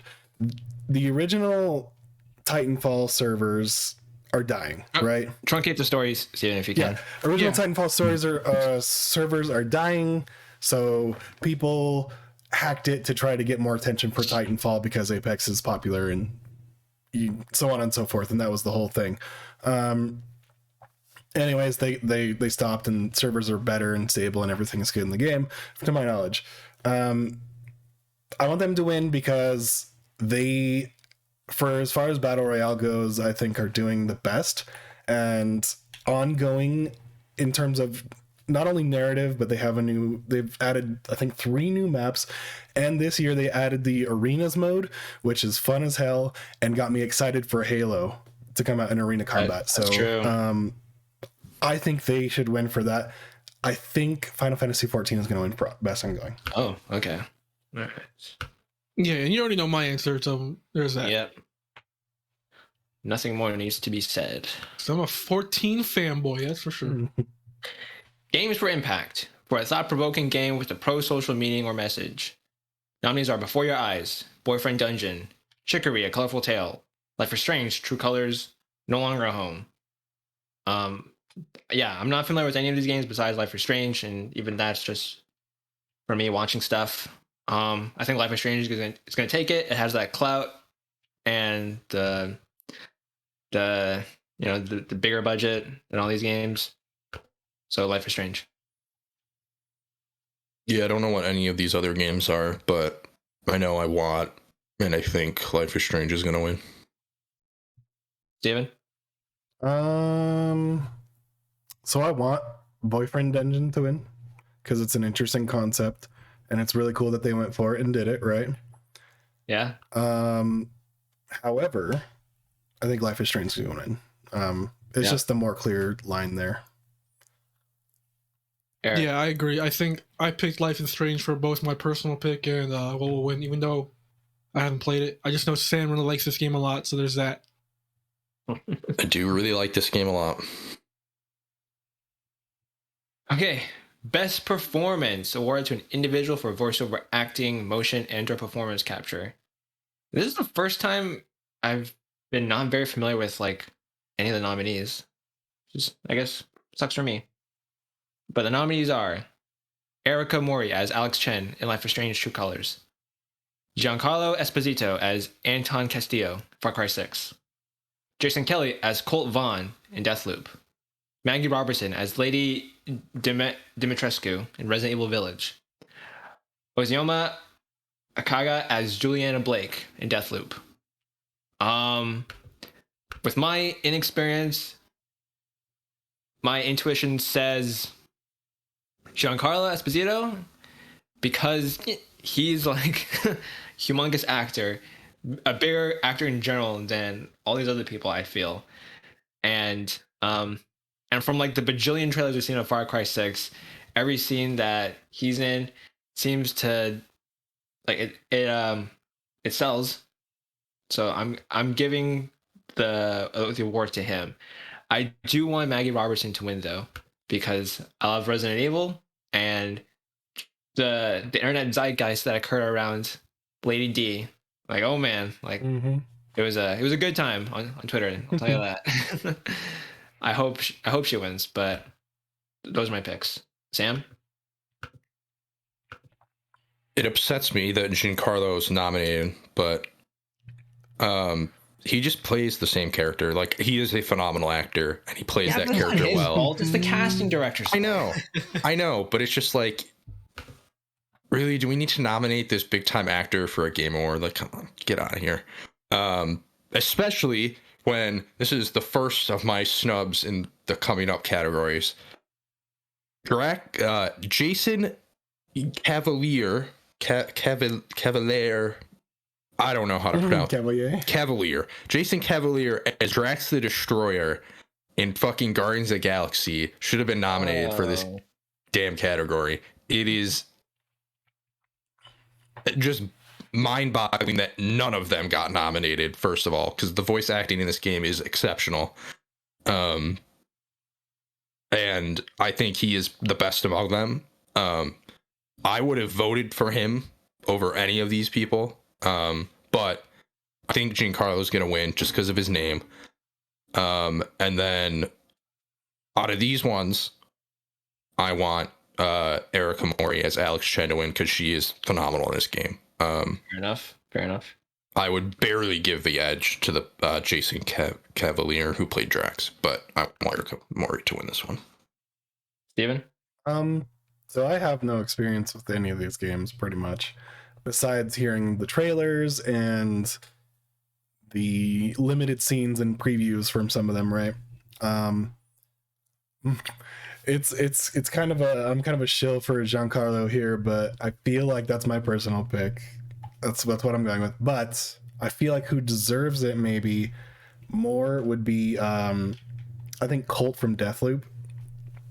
I forget the actor's name, but Jason Kelly. Yeah, I think honestly, from what I've heard in those performances, I think when you talk about it, I think it's gonna win. Yeah, both of the characters from Deathloop, the voice acting is really good. I'm surprised because I haven't heard a lot of people. I haven't heard a lot of people talk about the story in Deathloop, so I didn't know they were that exceptional. I heard that the ending is pretty shit. Is what I heard. Oh, But they acted the hell out of it. Man, that's kind of surprising because I looked it Arcane, up. like, I looked it up too. And I'm like, huh, maybe. I thought it was interesting, but it's easily predictable. Is all I'm gonna say. the ending of Arcane games are like usually really fucking good. Right. So Eric, So yeah, I really don't have any experience with any of these games on here. So what I picked was Erica Mori as Alex Chen, my personal pick. But I think Maggie Robertson as Lady Dimitrescu is gonna win because the internet is horny for Lady Dimitrescu. Is all I'm gonna say. Yeah. step on me. Yeah. Mhm. Okay, moving on to best audio design. Recognizing the best in-game audio and sound design. Nominees are Deathloop, Forza Horizon 5, Ratchet and Clank Rift Apart, Resident Evil Village, Returnal. My only experience in these categories is Forza Horizon 5. And damn, do I want this game to win. It deserves more nominations. Mhm. So it needs to win anything it can get. And what I think will win is, I think I'm still putting this as it's gonna win the audio award. Forza Horizon 5. Sam, you? So I think Forza will probably win, but the two games, I don't one of these two. I want either Ratchet and Clank or Returnal win because they use the controller speaker so well and and incorporate it with the haptics so well in those two games. And that is part of audio design. I think I'd give the edge to Ratchet and Clank, just because the audio design just across the board is really good in that game. Yeah, Ratchet and Clank is my want. Steven? So I've not played either Returnal or Ratchet and Clank. I've played Forza, right?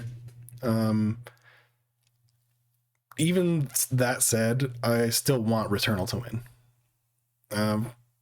Because I really appreciate audio innovation and design like that. Being someone who messes with audio and music a lot, like it's really important to me to have. I think it's done well when you barely notice it. It's on the fringes of you kind of realizing it, but when it hits, right? And especially in Returnal, from what I've heard from like samples and stuff, it really hits when it's doing bosses and like the rain I hear on the speaker from it. And oh, that's true. Such the cool things I've heard from that game. I want it to win. Yeah, and I want to fucking play it, but I want a PS5 first. Anyways, yeah, that's my want. The expectation for this one, just for popularity, I think will be Forza, right? Forza. Yeah, I picked Forza as well.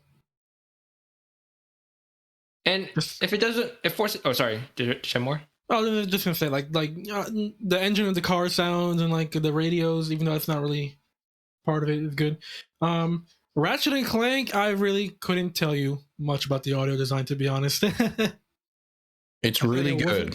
I feel like I wasn't paying attention much to it. I was just blasting away trying to survive because I was playing on the fucking hardest difficulty. If Forza doesn't win, then it should at least get the most improved award, because the engine sounds in Forza Horizon 4 were pretty flat and inaccurate. So they put a lot of work into the engine sounds this time around. So shout out to them. Next, best score in music. For outstanding music, inclusive of score, original song, and or licensed soundtrack. Ooh, I didn't know that. I know that last part. Oh, come on. Nominees are The Artful Escape, Cyberpunk 2077, Deathloop, Marvel's Guardians of the Galaxy, Nier Replicant version 1.22474487139. Thank God this game isn't nominated more, because I don't need them reading it 10 times. I wonder if they're actually going to say the whole name like when the nominees in the show. Oh, they will. What I think will win is Nier. Really? Okay, actually, now that I've read the description, I think I might change it to Guardians of the Galaxy. You're gonna go off just because of the name of the description, really? No, because I didn't think they'd count. I didn't think licensed music would count, but it does. Oh, that's I thought you were talking about Nier's name. Like they're not gonna read off the entire name. No. Here's the thing with Guardians of the Galaxy: they have licensed music, but they also like got a band to like make fake 80s music for some of it, which is fucking cool. And that fake 80s music fucking slaps. Really? Like it is, and it just blends in like pretty perfectly. It is great. Yeah, and that's why I think it will win. I want it to win, but this is another Sam snub. I do not understand how Cyberpunk got fucking nominated for this. And Death's Door did not. That's why. Like, there was not a moment went by while I was playing Death's Door where I wasn't like jamming to the fucking music that was playing during all the different boss fights and shit. Oh my god, so good, so good, so good, so good. But yeah, I think and want Marvels to win. Yeah. Guess I'll go next. Well, I don't know what's going on. Go ahead. So, my vote is for Nier, but I think Guardians of the Galaxy is gonna win. All right, this is my thing. The music in Nier is fucking incredible, but like I don't know if enough people played it or not, so I can't really tell if it's gonna win or not. Yeah, I'm just upset, right? And that's why the pause for me. I'm upset that Death's Door didn't get it. Sam really triggered me there, or at least a nomination. I hummed that tune. It's the best video game music in the past like 3 years. Dude. I found myself like thinking that tune, like waking up sometimes, or like waking up to in my head, and I'm like, okay, I gotta just put on the game and listen to that. Oh my god, so it snubbed, right? But I think what I want to win is probably Guardians of the Galaxy. All things considered. Guardians of the Galaxy. And I think it will, cool. Right? Like, so. Mm-hmm. Okay. Best art direction. Top really 4, here we go. The heavy hitters. For outstanding creative and/or technical achievement in artistic design and animation. Nominees are The Artful Escape, Deathloop, Kena, Bridge of Spirits, Psychonauts 2, Ratchet & Clank, Rift Apart. Okay, so I'm going to start. Sorry, I don't have much experience with Artful Escape. I'm not going to be able to talk about that. Deathloop. Arcane, they got their style. Very steampunky. And you look at a game and you can tell it's one of their games. However, I don't think it's going to have that wow factor. I don't think the colors don't pop enough, right? It's not going to catch many people's attention. Kena, Bridge of Spirits. For obvious reasons, it's gonna be a contender because it's a Pixar movie, Disney Pixar movie, and those look amazing. How do you feel about the gameplay? It's a treat to look at. Psychonauts 2 is divisive, and as much as I love it, it's not gonna win. Is it divisive? People thought it was a little grotesque in some points. So for the first level, I mean. No, like, just the way the characters looked, people didn't super gel. It was like a Tim Burton movie. But I think that puts some people off. It doesn't look pretty. It's not a lot of people's definition of pretty. You know what I mean? People are wrong, but all right. It's a wonderfully colorful game, and you guys all know the psychedelic level is S tier. Awesome.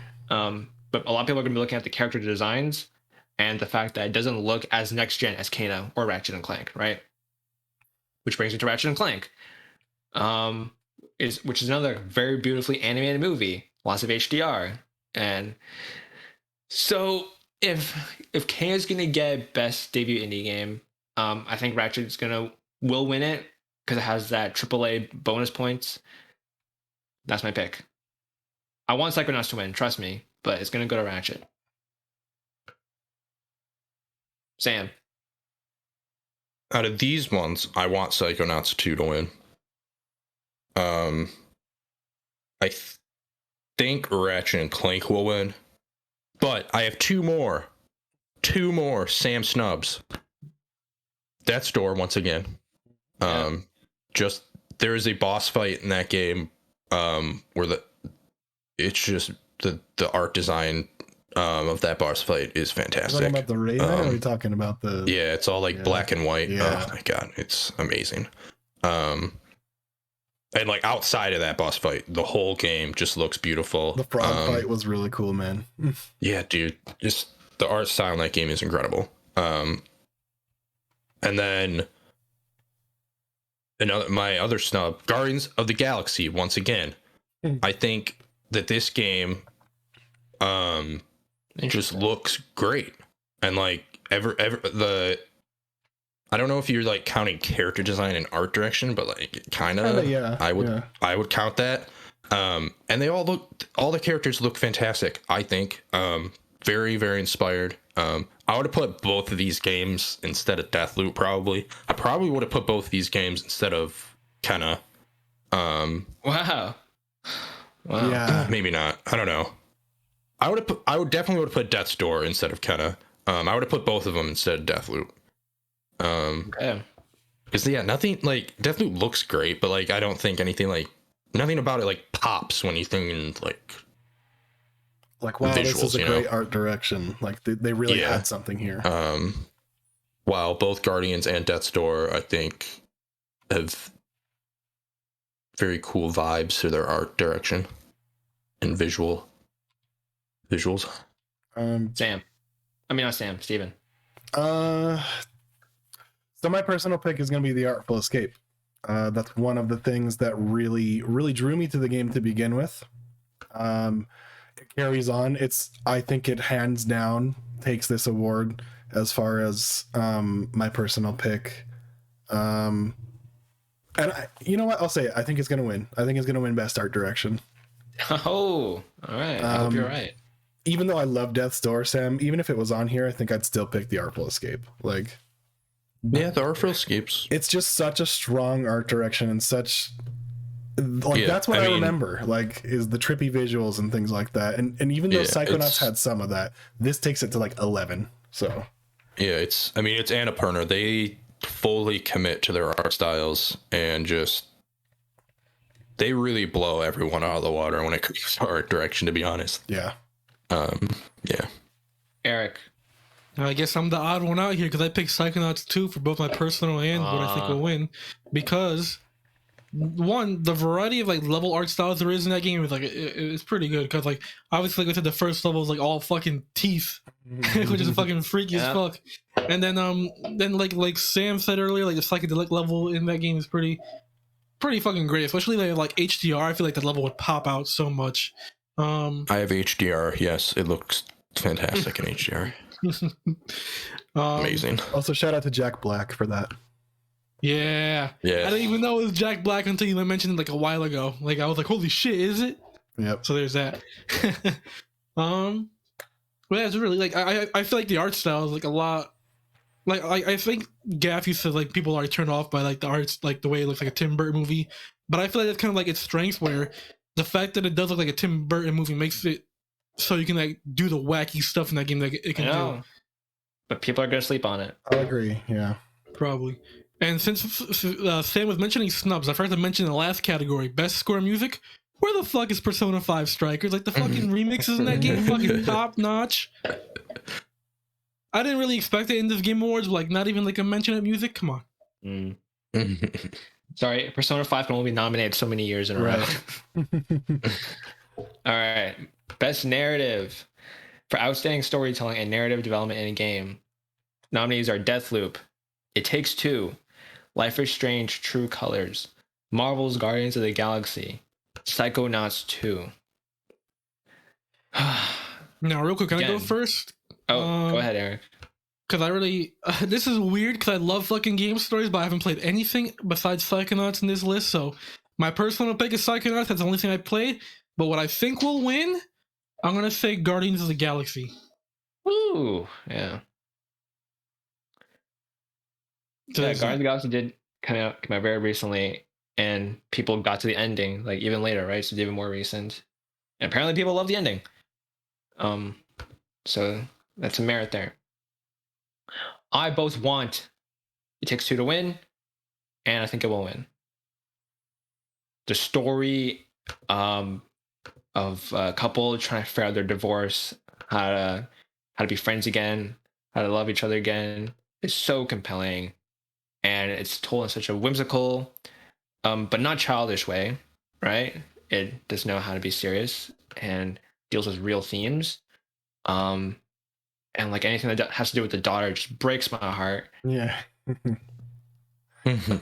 And yeah, it's such a unique game, especially among these other categories, which are like more like a hero's journey, right? I think this is just so different. That's why I'm saying It Takes Two. Sam? So, I want with all my heart Marvel's Guardians of the Galaxy to win.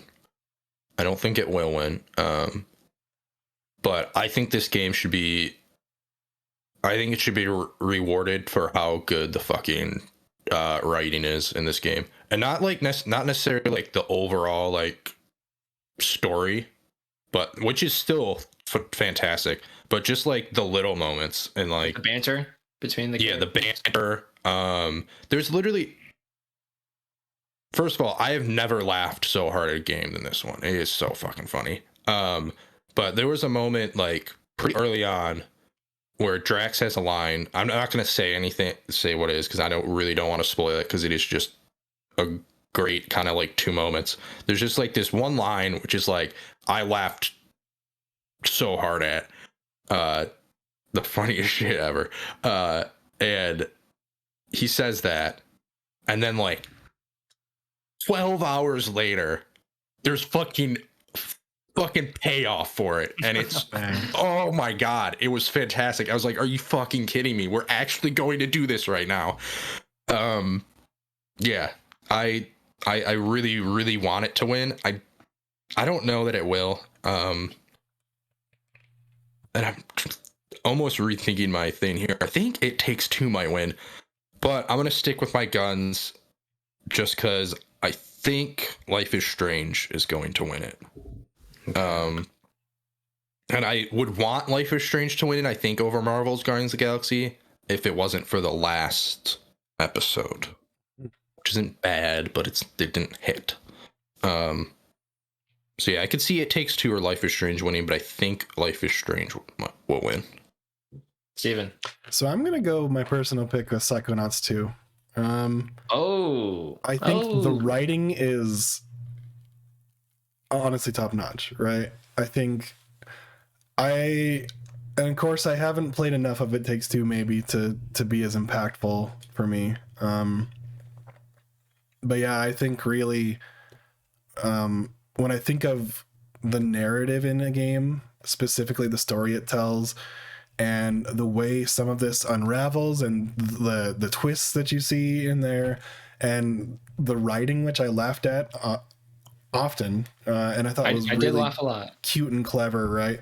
And granted, you know, the conceit isn't unique, I suppose, but when I think about writing, storytelling, character growth and development and things like that, I think Psychonauts for me takes it. But what I am hoping and what I'm going with my gut here is Guardians of the Galaxy for best narrative is gonna win. I think some people, especially the fans, they're gonna think Guardians is just like, oh, it's the same as the movie. That's not innovative, and they're gonna pass it for a different game. Yeah. Apparently, it's a really long game. Better than the A movies. decently sized game, right? Don't at me. Okay. For our penultimate category, Best Game Direction, it's award for outstanding creative vision and innovation in game direction and design. The nominees are Deathloop, It Takes Two, Returnal, Psychonauts 2, Ratchet and Clank Rift Apart. Now, how I interpret this category, I interpret it as like the most like unique and different and innovative game that's come This is out. a weird category, to be honest. This is Deathloop's category to lose. There's no way it loses this category. Like, I'm gonna say that right off the bat. Like, the level design, because that's a big part of this category, I think. I would assume. The level design is really good. I haven't finished it. I've played probably 15 hours, maybe. But yeah, the level design is exceptional. I just think they committed to this like time loop idea. And I really think they pulled it off, at least of what I've played. So I feel like these other games don't really stand a chance in this category. Oh wow. Really? Yeah, I don't know. Because It Takes Two, again, it's a one of a kind game. That's what I want to win. I want It Takes Two to win, just because like there's not a lot of co-op puzzle games like this. The only other one I can really think of is Portal. Yeah, the only other one I can think of is Portal 2. But yeah, It Takes Two I really do want to win. But I just think this is like, I think this category is just made for arcade games because they're just so good at committing to their level design. So, I was gonna put Deathloop at third place. I think Psychonauts 2 is second. Really? First. Psychonauts 2 is like, again, like nothing else, almost nothing else like it. Double Fine has their style and it's refined to a point, and so this game is like their finest work that I've seen from what I've watched. But yeah, It Takes Two, because of the fact that there's almost no other game like this around. There needs to be more. Yeah, agreed. Steven? Yeah. My want is It Takes Two. Deathloop's gonna win though. Fuck. Okay. Yeah, these last two categories are ones I'm not really too sure on, to be honest. Like, these are some tough picks. But I'm going for Psychonauts for both of them, but I can see Deathloop taking it. I could even see It Takes Two taking it, to be honest. I would think It Takes Two. I would think It Takes Two wins it over Psychonauts too.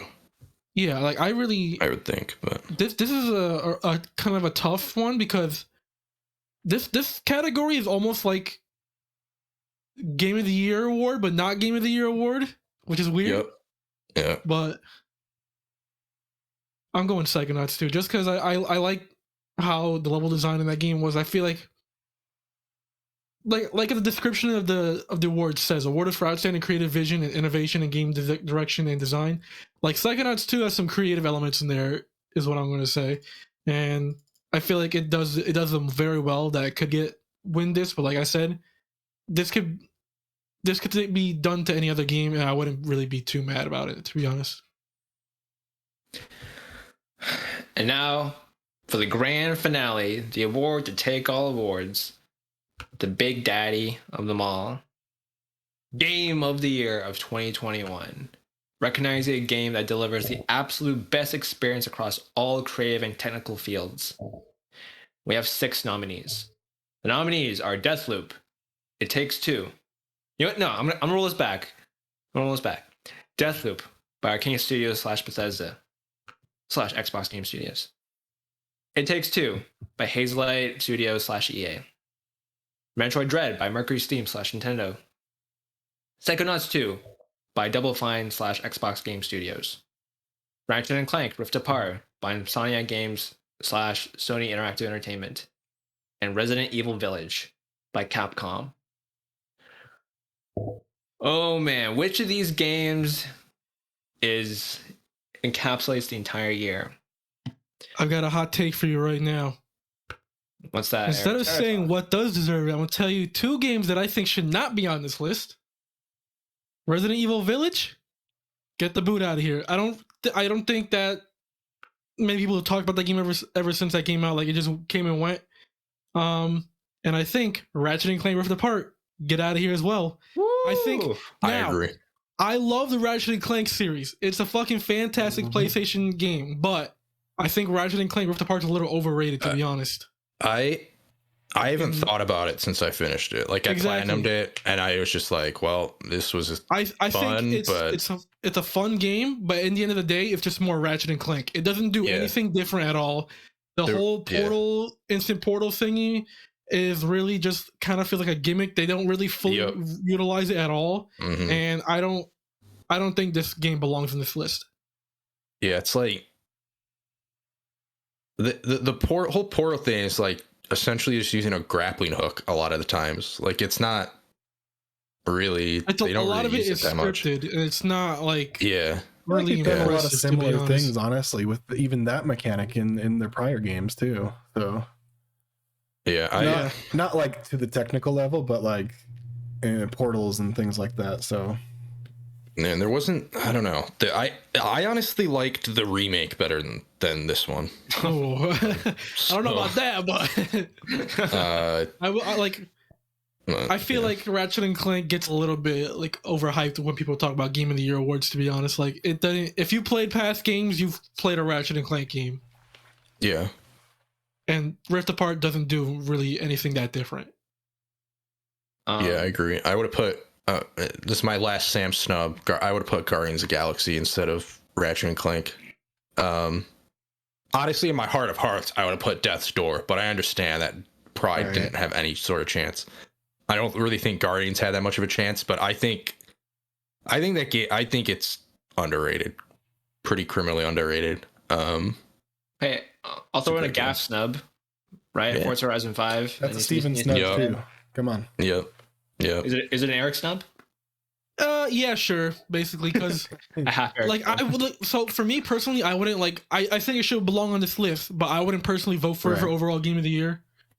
But like, it is like the highest rated new game of the year, and like the fact that it didn't get nominated is a snub, and like it's just a whole problem with the Game Awards I have in general. I'm not gonna get too into it. I think it should be like like in January, February, and they should include everything from January 1st to December 31st. That's just all I'm really saying. A year, right? Yeah. It doesn't really matter. There's always going to be a cutoff, so it doesn't. It's whatever. So snubs aside, let's talk about the games that we do have.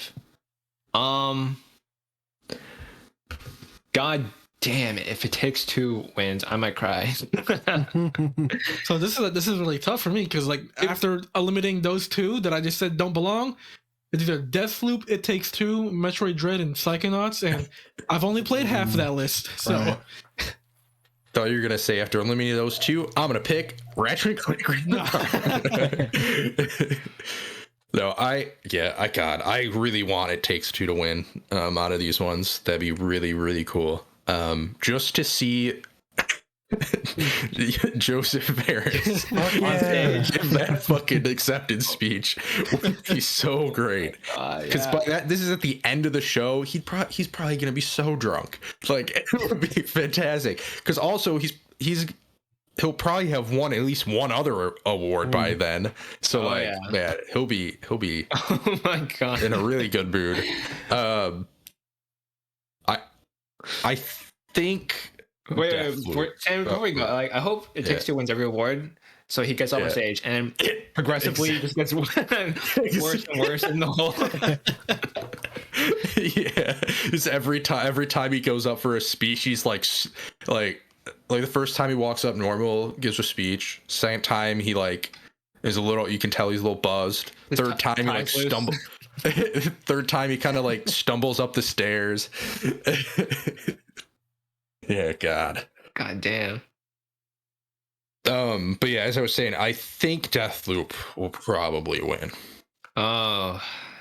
Just because I feel like it's the big, most recent big thing.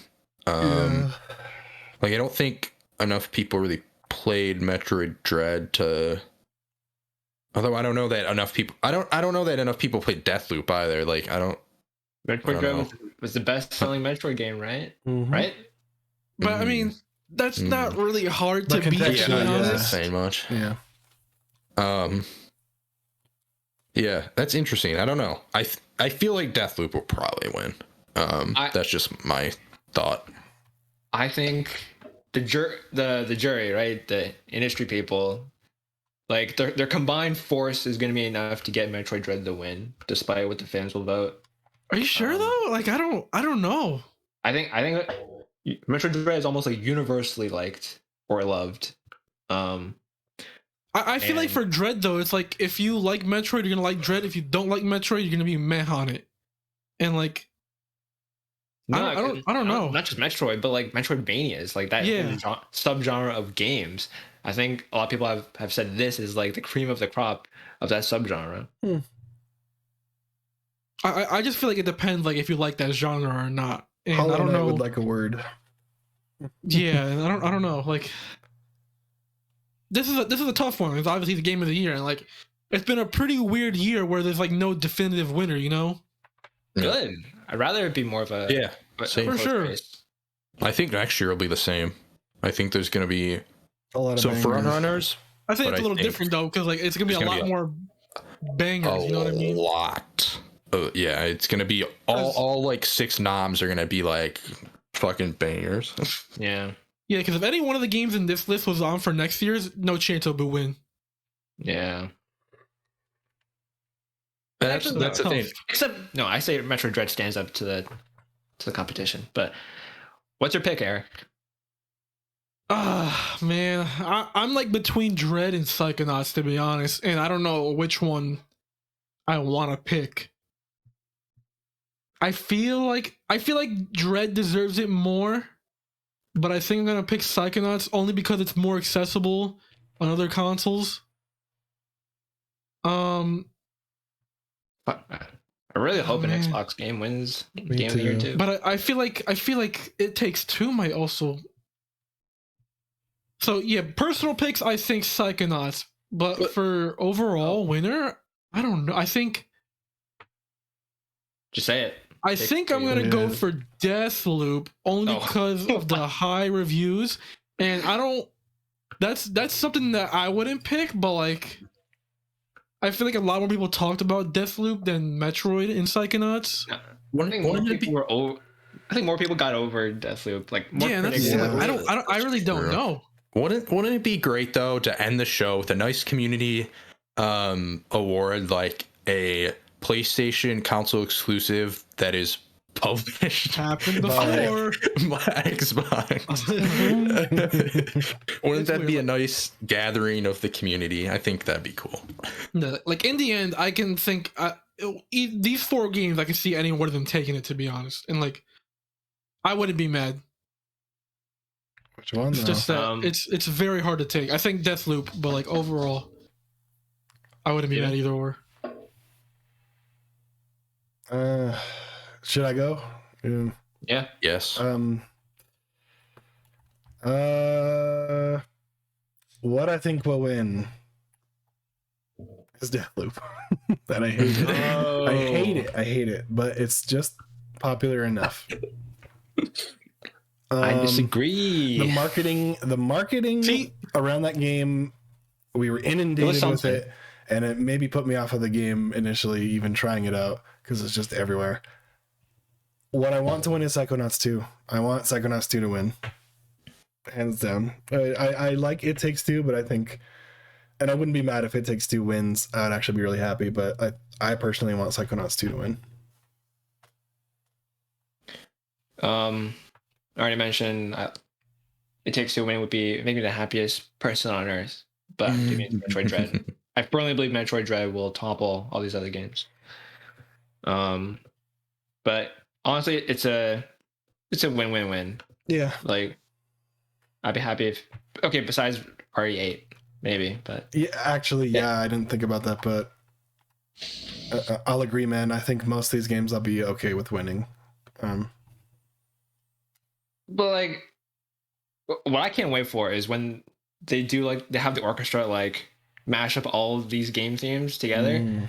I can't wait to hear the It Takes Two theme transition into Metroid Dread or Deathloop. Yeah, wouldn't it be great Wouldn't it be great if Death's Door is nominated for this category so we could Please. hear that? Or Guardians of the Galaxy and just throw in some fucking 80s rock music in the middle of the orchestra? Oh, that would have been hot.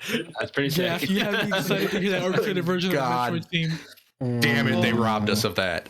Yeah, you remember how they got the lady who sung the Odyssey song, Mario Odyssey song, Yeah. to go on stage? Oh, yeah. What if they got the actual band? Oh, come on. Oh, That my would've been God. great. That'd be so sick. Oh, Gaff froze. Oh, no. Oh, no. It was so real that it broke my Discord. Sam, how sick would that be? That would be so sick, dude. Oh, my God. That'd be amazing. Jeff Keighley, please pull that off. Oh, God. That would be so sick. Just turned into an 80s rock concert. But yeah, those are our predictions for the 2021 Game Awards. And no matter what, no matter who wins, we all love games. We love celebrating games, and this is just a fun way to look back at the year. Plus, there's going to be tons of dope announcements that are going to be at the show. We'll know the results of these predictions. December 15th? 8th, 9th, 8th. something like that. 9th, right? Ninth, Okay. you're right, 8th, yeah. 9th. Ninth. So I will finish Live playing reactions, the entire man. Halo Infinite campaign, and then I'll go watch the game. You're gonna Right. finish it in one day? Dude, if I can, I will. I'm not. I'm I'm be not playing either. multiplayer still, probably. So I'm thank gonna be busy you, with everyone. Endwalker. Thank you, everyone, for joining us on this very special episode 30. Very special episode 35 of X to Interact. Please join us next week, and please watch our Halo Explore series. Plus, giving it like one extra week because it had to be delayed a little bit. We are your crew. We are Gaff, Sam, Steven, and Eric. Thank you for listening. Goodbye. Bye.